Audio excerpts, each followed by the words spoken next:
Messieurs les conseillers départementaux du canton, Monsieur le député, Mesdames et Messieurs les élus des communes voisines, Messieurs les officiers de la gendarmerie nationale, capitaine représentant le 1er régiment des tirailleurs d'Épinal, lieutenant représentant le commandant du centre d'incendie et de secours, Monsieur le surintendant du cimetière américain de Dinosé près d'Épinal, Monsieur le secrétaire général de la Commission américaine des batailles et des monuments de guerre,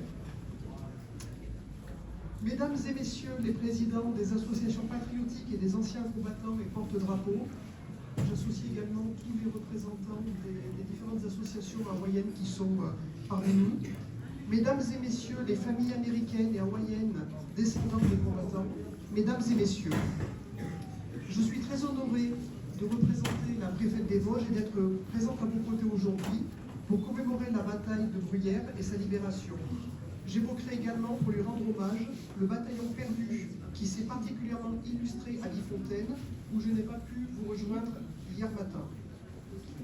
Cette cérémonie revêt une dimension particulière dans le cadre des commémorations nationales du 80e anniversaire de la libération de la France. Je tiens à remercier les élus locaux et leurs équipes, et donc toutes les personnes qui ont déjà été saluées, mais je m'associe à ces remerciements de tous les services qui ont largement contribué, y compris tous les services techniques.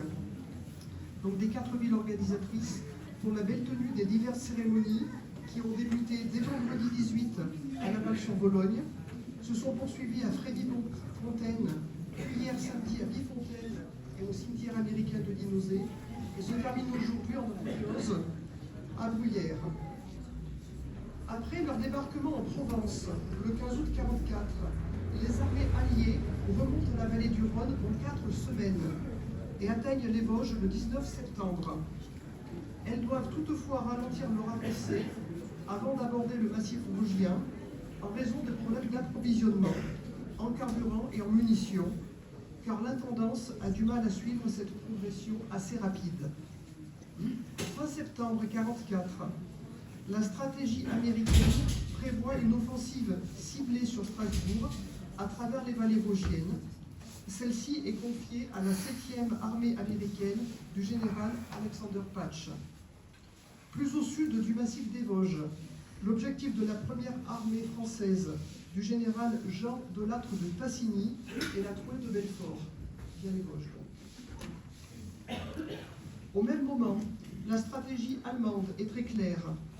Empêcher à tout prix les Alliés de s'approcher de la frontière du Reich, située à l'époque sur la crête des Vosges, côté Alsace, et sur les rives de la Moselle, côté Lorraine. La Wehrmacht dispose de l'avantage du relief montagneux et boisé des Vosges, permettant de préparer des barrages fortifiés dans les vallées, et bénéficie également d'une météo précocement hivernale, avec des pluies incessantes et un brouillard épais qui favorisent leur défense. On a pu s'en rendre compte il y a quelques minutes dans la vallée, dans la forêt de Leydré. Bruyères occupe une place stratégique, car c'est l'un des points d'entrée de plusieurs vallées conduisant vers l'Alsace. La petite ville est entourée, comme on le voit, de 5 collines boisées, culminant à 600 mètres d'altitude, qui sont fortement défendues par les canons et les mitrailleuses ennemies. La bataille de Bruyères et alentour se déroule pendant la seconde quinzaine d'octobre 1944. Celle de Bruyères se termine le 20 octobre, avec la conquête de toute la ville et le contrôle de toutes les hauteurs environnantes.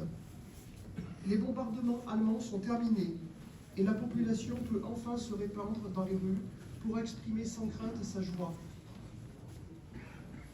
Les dégâts sont très importants. Durant la bataille, 15 000 tirs d'artillerie ont été lancés sur Bruyères, détruisant partiellement ou totalement près de 350 maisons, tuant une vingtaine d'habitants et blessant environ 500 autres. Après 4 années d'occupation allemande, les habitants de Bruyères n'oublieront jamais les soldats américains, notamment d'origine japonaise, qui ont libéré leur ville. Comme il est écrit sur le monument commémoratif dans la forêt d'Eldeirey, en hommage aux soldats américains, la loyauté au pays ne s'exprime pas par l'origine raciale. Les soldats américains de race japonaise, à l'époque on disait race, ont, le 30 octobre 1944, pendant la bataille de Bruyères, brisé l'arrière-garde des troupes allemandes et ont sauvé le 141e bataillon d'infanterie qui, pendant 4 jours, était cerné par l'ennemi. En effet, la bataille de Bruyères inclut également le sauvetage du bataillon perdu du 26 au 30 octobre sur la commune voisine de Bifontaine. Afin de délivrer le bataillon texan, le 141e régiment, pris au piège par les troupes allemandes dans la forêt de Bifontaine, le 442e régiment d'infanterie américaine, composé de soldats nippo-américains et le 100e bataillon venu des îles Hawaï, furent envoyés pour les délivrer d'un grand danger. La bataille de Bruyères est considérée comme l'une des 10 plus grandes batailles de l'histoire des USA, et à ce titre, un tableau représentant les combats pour le bataillon perdu orne les murs du Pentagone à Washington, D.C. Hawaï rentrera officiellement dans l'Union américaine comme 50e étoile le 21 août 1959. Au final, toute unité confondue, américaine, française, il y a eu aussi pas mal de résistants, et allemande, auront laissé à Bruyères et Bifontaine environ 16 000 tués ou blessés. La France est reconnaissante à tout jamais envers ses soldats hawaïens et américains qui se sont sacrifiés pour elle. Gloire à ces vaillants soldats, nous ne les oublierons jamais. We always remember.